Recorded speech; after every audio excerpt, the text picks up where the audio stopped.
Hello friends and dear students. Today's video is about a very important Hindu festival, that is Raksha Bandhan.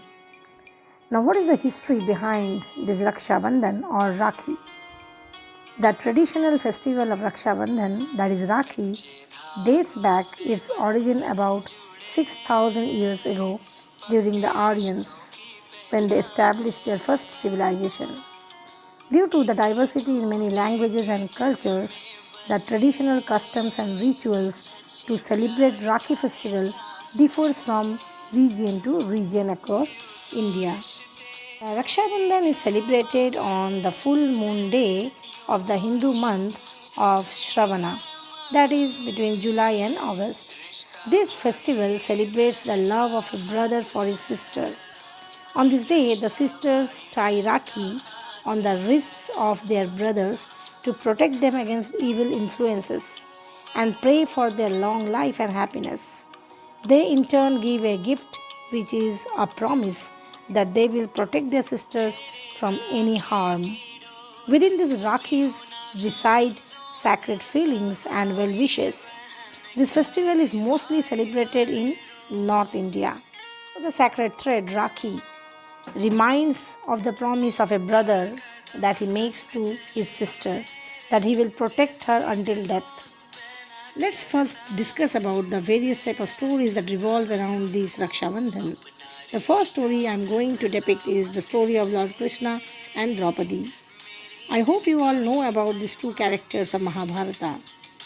For the protection of the dharma on earth, Lord Krishna killed the devil king Shishupal. Lord Krishna was hurt in the war and left with a bleeding finger. Seeing this bleeding finger, Draupadi had tied a strip of a sari and tied around his injured finger to stop the bleeding. Lord Krishna had valued to her concern and affection. He felt bounded by her sisterly love and compassion. He pledged to repay the debt of gratitude in her future. After many years, Pandavas lost their wife Draupadi in the game of dice to the crooked Kauravas. They had attempted to remove the sari of Draupadi. That was the time when Lord Krishna protected the dignity of Draupadi through his divine powers.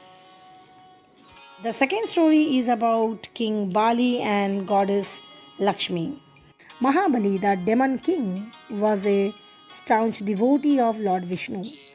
Due to his immense devotion, Lord Vishnu took the responsibility to protect Bali's kingdom. Leaving his normal dwelling place in Vaikundam, he went to stay with Bali. The wife of Lord Vishnu, that is goddess Lakshmi, became very sad. She wanted to stay with her husband Lord Vishnu. So she went to King Bali in disguise as a Brahmin woman and taken refuge in his castle. She tied Rakhi on King's wrist on the full moon day called Shravana Purnima.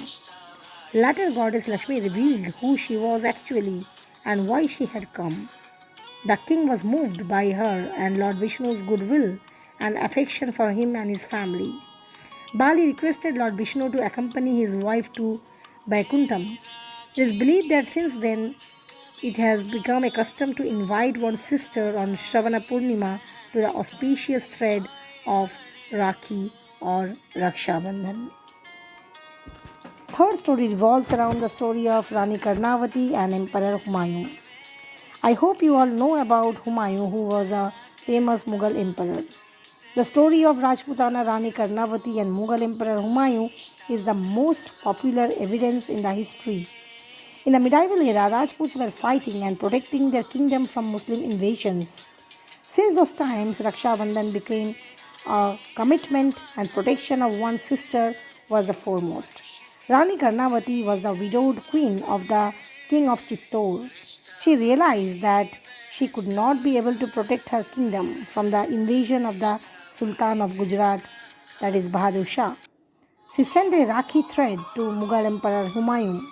The emperor was overwhelmed by the gesture and started off towards Chittor with his troops without wasting any time. So this was all about the Raksha Bandhan, its history, and various stories that revolve around the important Hindu festival Rakhi.